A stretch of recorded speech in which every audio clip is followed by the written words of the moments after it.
Dear listener, welcome to my poster pitch for the project entitled Estimands, Old Wine in New Barrels.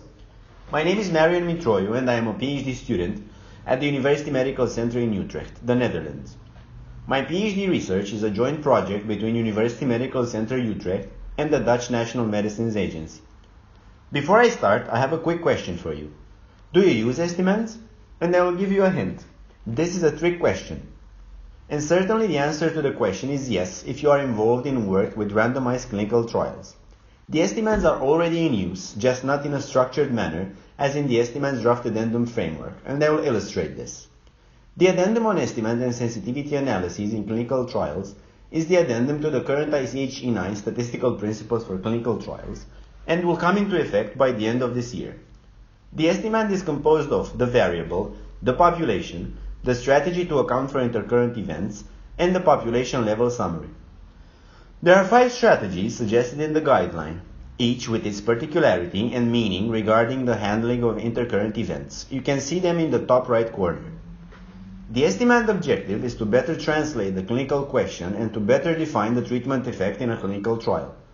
In order to understand the impact of Estimands in clinical trials, we conducted a systematic review on the regulatory disease guidelines, trials from marketing authorization applications, and agency requests during assessment. Our research questions are: what types of estimates and strategies are recommended in regulatory agencies' disease guidelines? What types of estimates and strategies are used by sponsors in clinical trials for authorization applications? And what types of estimates and strategies are requested by the regulatory agency during marketing application assessment? We did this by selecting 34 disease guidelines from regulatory agency, 34 corresponding marketing authorization applications from sponsors, and 34 corresponding requests from regulatory agency during the marketing application assessment. From 4 therapeutic areas: central nervous system, cardiovascular diseases, respiratory diseases, and oncology. We extracted the Estimand attributes from disease guidelines, marketing applications, and the regulatory agency requests. And because the Estimand concept was new and not explicitly defined, but also because the attributes can be found in some shape in the design elements and statistical analyses of any clinical trial, we tried to reverse engineer the implied intercurrent events and the implied strategies to account for intercurrent events, and hence to reconstruct the Estimand. In bottom left, you can see a table with intercurrent events. To give you an example, the intercurrent events encountered, without exhausting the list, were treatment switches, concomitant medication or rescue medication intake, treatment discontinuation due to lack of efficacy, and adverse events. There were many dossiers that reported only on the level of missing data without further specifying or collecting the intercurrent events causing missing data. As per the draft addendum, the intercurrent events do not allow the actual measurement of the outcome or they affect the interpretation of the outcome measurement, hence the need for explicit strategies to account for them. In the stacked bar plot, you can see there were strategies that do not fall precisely in any of the big 5 strategies suggested in the draft addendum, and these were summarized as other.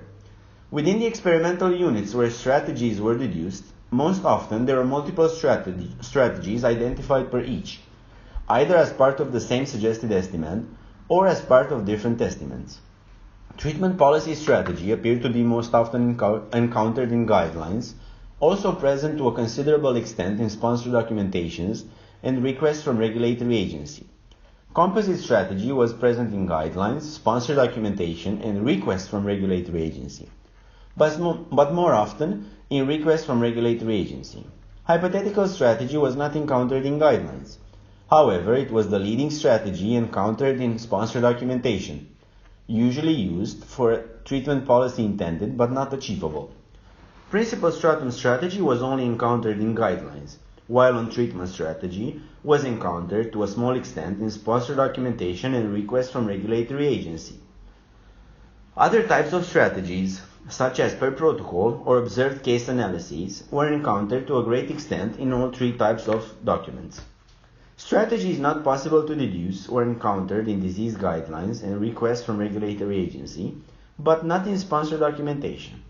This phenomenon was due to the fact that the analyses and imputation methods were detailed in the statistical analysis plans and clinical study reports, However, this does not mean it was necessarily clear what strategy and for which intercurrent events were specified.